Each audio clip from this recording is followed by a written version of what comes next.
And welcome back, rugby fans, to Rugby411. As always, I'm your host. My name is Joshua Shibata, and this is the second half of our big double header on Saturday, July 19th, 2025, in Audi Field, Washington, D.C., as the USA men host the England's men's rugby team.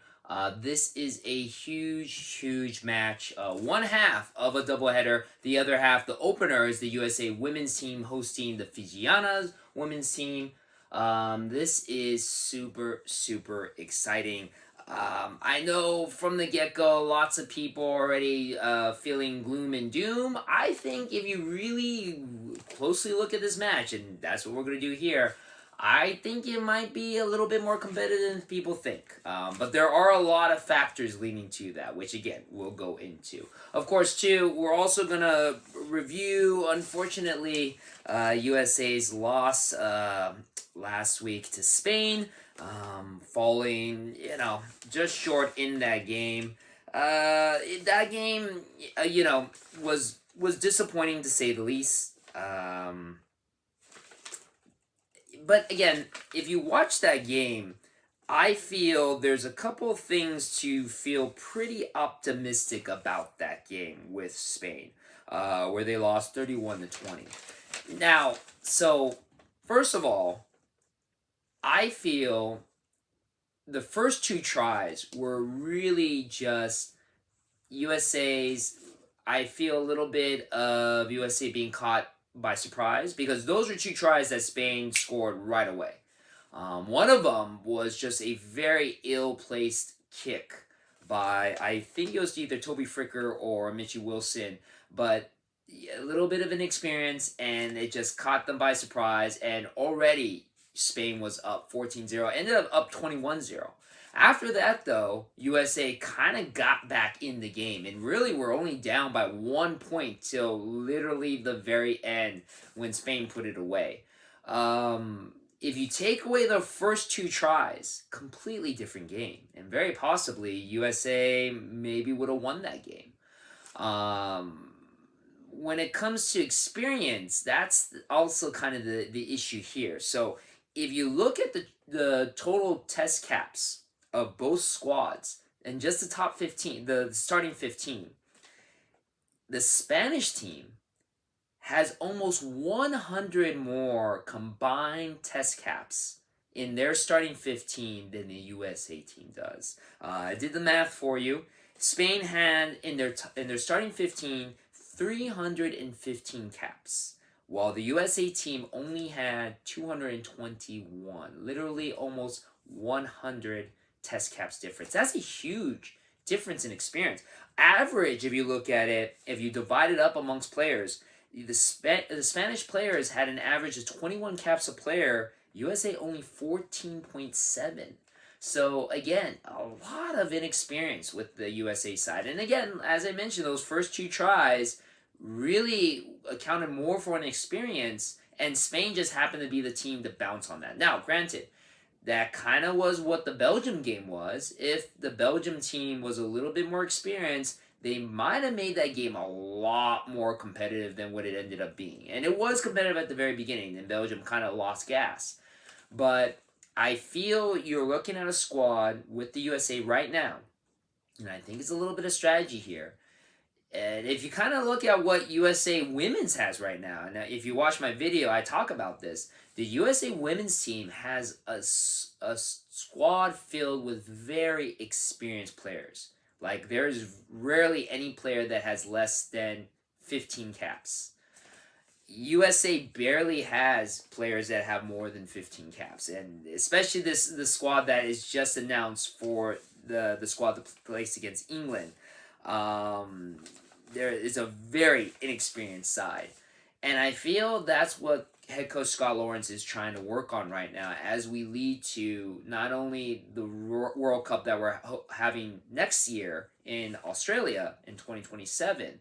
In 2 years in 2027, but for the 31 Rugby World Cup, which we're hosting in the United States.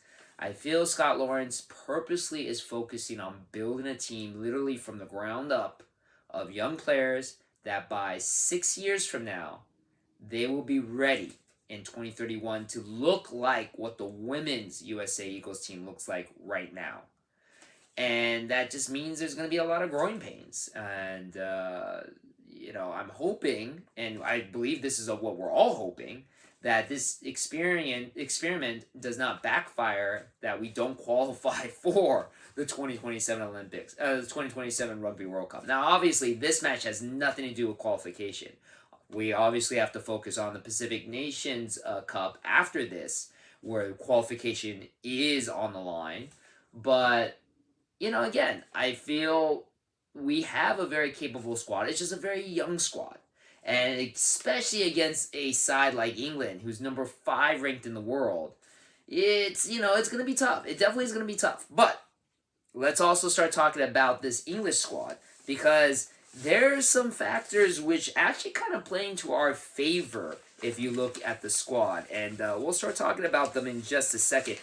Usually I don't go so in depth with the opponent squad, but because I do watch a lot of Premiership rugby, I really do follow English rugby quite a bit. I feel like I'm comfortable that I can talk about the squad, but it is an interesting lineup that head coach Steve Borthwick has set up. And for those who don't know, head coach Steve Borthwick for England has been coached since 2022, took over after Eddie Jones was released after a very horrible year of 2022 for England, and has, taken England to a Rugby World Cup. Unfortunately, they came up short in the recent one in 2025.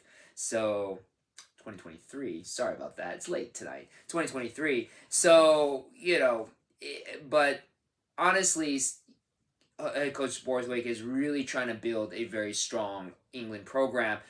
England just came up short in the Six Nations, barely losing out to France. France won by bonus points in the end. They all had similar scores, it's just bonus points got France above it.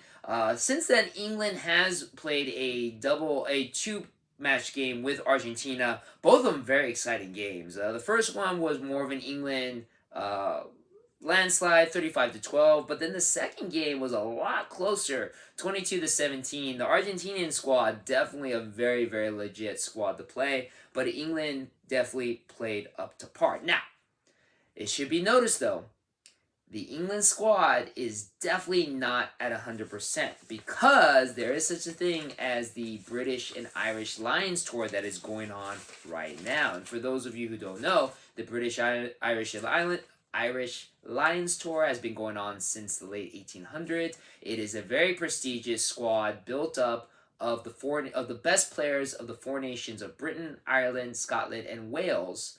It's basically an all-star team with those 4 nations, because that's the original United Kingdom, that are brought together to play. They do some tours. They are currently touring in Australia right now. So that being said, most of England's top players, 13 to be exact, are currently on that tour. They are not in this squad. And of course, that includes such players like their head captain, Mauro Itoje, Finn Smith, my favorite player, the Dark Prince of Rugby, Marcus Smith, Tom Curry, and then just recently, Jamie George, the co-captain of the English squad, had to move from the England team. He was playing in Argentina, had to move to the British and Irish Lions team because Luke Cohen-Dickey unfortunately got hurt, so he had to be replaced, which has actually put England in quite a bind, because their hooker spot is pretty much filled with some inexperienced players right now. Actually, the entire squad of the English squad currently is on the light experience side, and we'll look at that squad right now. So this is a squad that was announced by head coach Steve Borthwick, and we'll go over it.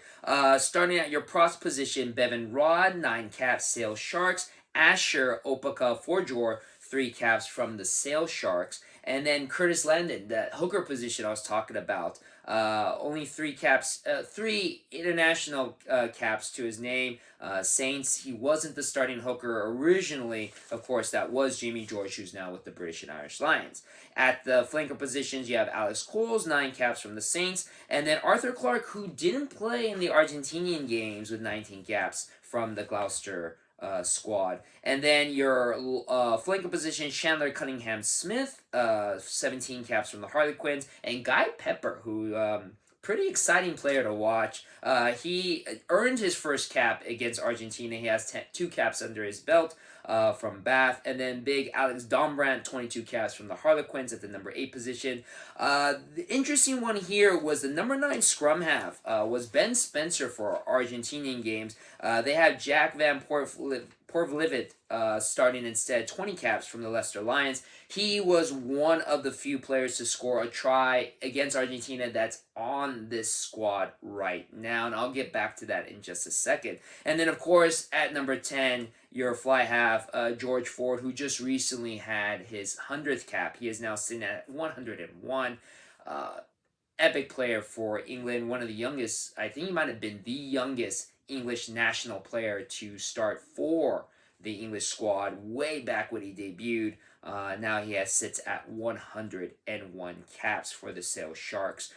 He is also the guy that kicks off the tee. He was 7 for 9 in the 2 games against Argentina, 19 points under his belt. At the winger position, Caden Murley, 3 caps. He was one of the other players that scored a try against Argentina. And then his other winger, he didn't play against Argentina, Emmanuel Faye Waboso, the Welshman, 8 caps from the Exeter Chiefs. And then your 2 centers, Max Ojomo, who did not play against Argentina. He is one of the few debutants on the squad that will debut his first English cap. Again, he works for Bath, which actually kind of makes me a little disappointed because Seb Atkinson was the one that was playing against Argentina, and Seb is a phenomenal young talent. He had a hell of a Premiership run, 7 tries, I believe, in the last 6 or 5 games of the Premiership.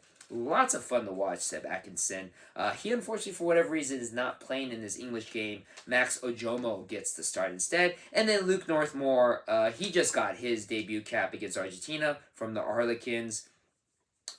He is actually replacing a hurt Henry Slade, who unfortunately broke his hand in the game against Argentina. Again, Henry Slade, another phenomenal player. Kind of sad that he will not be able to make the squad.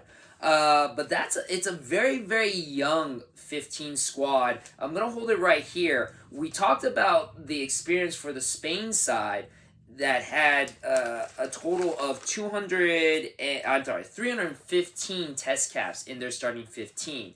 Well, this English side also does not have many caps, surprisingly. They have 217 caps total in the starting 15. So much closer to what our USA side has. And then the funny thing is, of those 217, almost half of them, 101 of them, are from one player alone, and that's George Ford. So it's not a very experienced English side. Granted, that's just national test caps. That's not actual rugby playing. All these players of the 15 have had years in Premiership, one of the top pro leagues in the world. So to say that it's a very, inexperienced rugby team is false. It's an inexperienced test national team. That's basically what that means. But that still makes a difference. It still does make a difference. And it will make the game maybe a little bit more competitive, as some people think.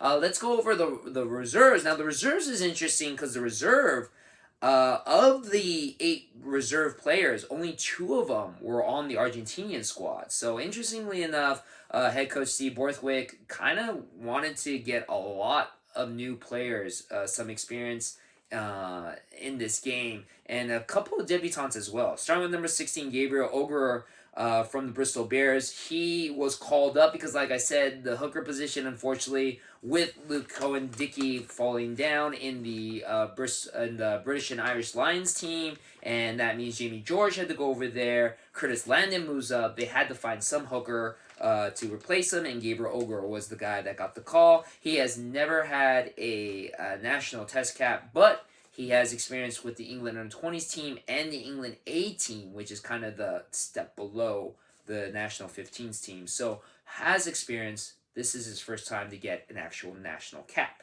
Number 17, Finn Baxter, is one of two players on the reserve squad that actually played against Argentina. 13 caps from the Harlequins. Trevor Davison, 2 caps from the Saints. Ted Hill, 4 caps from Bath. Ben Curry is the other player that was able to play against Argentina. 13 caps for Sale. Harry Randall, 13 caps, is your backup scrum half from Bath.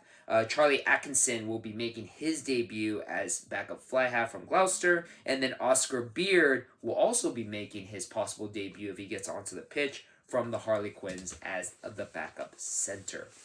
So again, a very surprisingly inexperienced national test cap team. So might make the game a little bit more competitive. Let's look at the USA side that head coach Scott Lawrence has put up.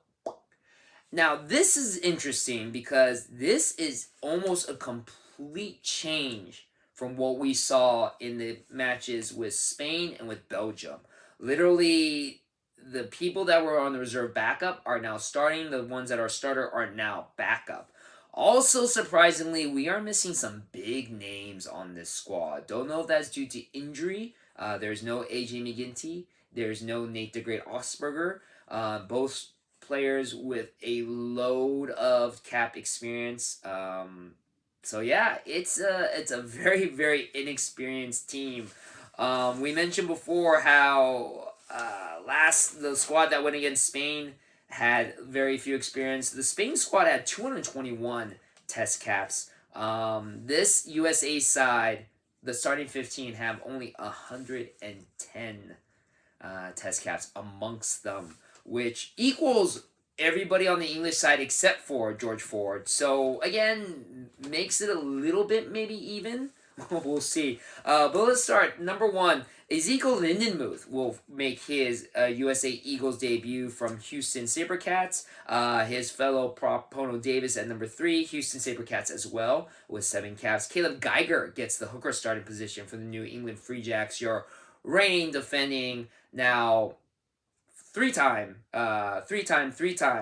MLR champions with 4 caps. And then, of course, we have the War Machine coming back, Marno Renalingus from Houston SaberCats as well with 2 caps. Tavita Nagali, Old Glory DC, with just 2 caps is your other lock. Your flankers are team captain Benjamin Bonasso, who's been having a phenomenal summer of rugby. Depending on who you ask, I believe he scored 2 tries in the game against Spain. They say one of the tries was scored by AJ McGinty, but some sites you look at don't agree with that. So I'm going off of what I saw on the match. I felt it was Benjamin Bonasso that scored the second try. Either way, Benjamin Bonasso has been doing great as team captain and scoring tries. He sits at the number 6 spot. Miami Sharks, 10 caps. And then Corey Daniel is the other flanker, Old Glory DC with 12 caps. And then Jameson Fonanana Schultz sits at the number 8 spot, Old Glory, with 14 caps. The most experienced player by far on this USA side is your scrum half, Ruben De Haas from Nola Gold, 38 caps. And then surprising call, instead of AJ McGinty at your starting fly half, Chris Hilsenbeck, who, don't get me wrong, had a phenomenal MLR debut season. He has only 1 test cap under his belt, but he gets the nod to start in this game against England. A little bit of switch around. Toby Fricker moves from the right side to the left side at winger at number 11. Anthem Rugby, 4 caps. Rufus McLean gets his start debut as a USA Eagles, Houston SaberCats at the number 14, the other side of the winger. And then, interestingly enough, your 2 centers, Tom Pittman, who made his debut, eagerly anticipated debut as he has not played a game in America until the game against Spain, gets the call up again at the number 12 spot. He replaced the injured Tavita Lopetti, who was a late-time scratch against Spain. And then Dom Bisag from St. Mary's College with 11 caps is the other center. And then Eric Storty, your number 1 draft pick of the 2024 MLR draft, gets called back at fullback position Anthem Rugby 4 caps. Now, your bench, of course, like I said, most of these players are the ones that were starting the games against Belgium and Spain. Shiloh Klein is your backup hooker. San Diego with 4 caps. Jack Iscaro and Tonga Kofe, your backup props. O'Glory, DC, and Utah with 15 and 2 caps, respectively. Villani Helu, San Diego with 16 caps, gets on the bench. Christian Poidevin, again, I don't think he got onto the pitch in the game against Spain, but apparently he did. Either way, he'll either make his debut with this game or he will have his second cap. But it's great to see Christian Poidevin gets his shot as a USA Eagle. And the return of Makeen Alihan from Anthem Rugby. He made his debut against Belgium and scored a try in his debut. He sits on the bench. And then JP Smith returns as your backup scrum half with Seattle Seawolves at 8 caps. And then Lawini Futi as your backup center and fullback, I believe is what he'll play at Seattle Seawolves with 4 caps. So, again, a very inexperienced team going against somewhat of an inexperienced team with England. Again, it's a little bit more even of a game, I feel. Now, USA has never beaten England. This is going to be their 8th time matching up. USA is 0-for-7. But the last time that USA played England was back in 2021 in Twickenham. And it was a rather close game, 43-29. I feel if USA can at least make the game respectable, that means I'm hoping less than 21-point difference. And that score, 43-29, if USA can be somewhat comparative to that, I consider that a win in this game. It should be noted that of the 23 players in that game that played against England in Twickenham in 2021, only 2 players on this current squad were at that game. Jamison Fontanella Schultz is one of them. The other one, I believe, is Ruben De Haas. And actually, Jamison Fontanella Schultz scored a try in that game, so hopefully maybe he'll get another one. Conversely, in England, 4 of the players in this English side played in that game against the United States. So, yeah, again, a lot of people are writing this off as this is going to be a complete slaughter. I don't know. I think this game actually will be a lot more competitive than people think. It is not 100% English squad. And I mean, I'm not trying to, make it seem like that's great for USA. It'd be great to see USA play against 100% squad. But obviously, then you are looking at a slaughter. I don't mind this game being a little bit more competitive. Plus, 2, again, I do feel the strategy with this team, like I mentioned before, I feel head coach Scott Lawrence really wants to give a lot of these young players a lot of experience. What better than play against a side, the number 5 squad in the world, England, regardless of the fact that it's not their top team. You're still playing against a lot of top-notch talent who play in leagues like Premiership Rugby that is, arguably a level above or 2 levels above Major League Rugby. So again, this is a great chance for a lot of our boys to get some really great experience playing against some top-notch talent.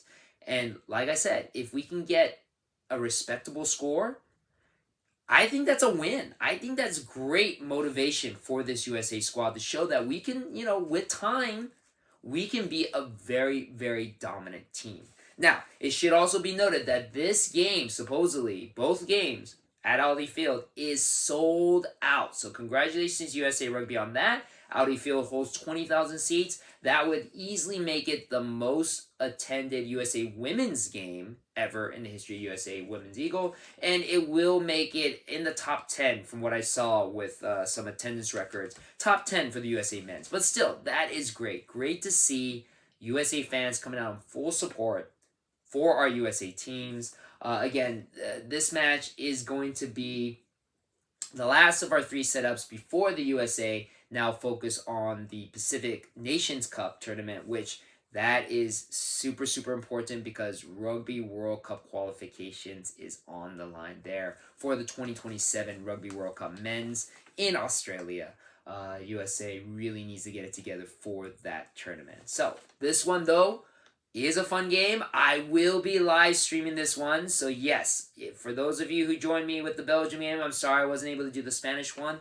But the Belgium game, lots of fun. I know you guys were wishing we did the Spain one, but at least we have the England one. Come on out. It's a lot of fun. If you've never watched rugby before, we had a lot of newbies watching the Belgium game, and they enjoyed it because there's questions being asked. Don't be afraid to ask questions. The whole point of that is to watch the game with friends, learn as much as you can, and just realize how fun rugby is. Obviously, we're hoping for a competitive match, not a one-sided slobber knocker, but I feel this is going to be a very competitive match, so it should be a lot of fun. So again, 2 p.m. Pacific Standard Time will not be showing the game. It is watch along. If you want to watch along with me, Paramount Plus is the way to go if you're in the United States, Rugby Pass TV if you're outside of the United States. So that is the game. So again, thank you very much for watching my video. I hope to see you guys tomorrow. Hope to see USA pull off a pretty competitive game with England. Go USA. Thank you very much for watching my video, and I'll see you on the pitch.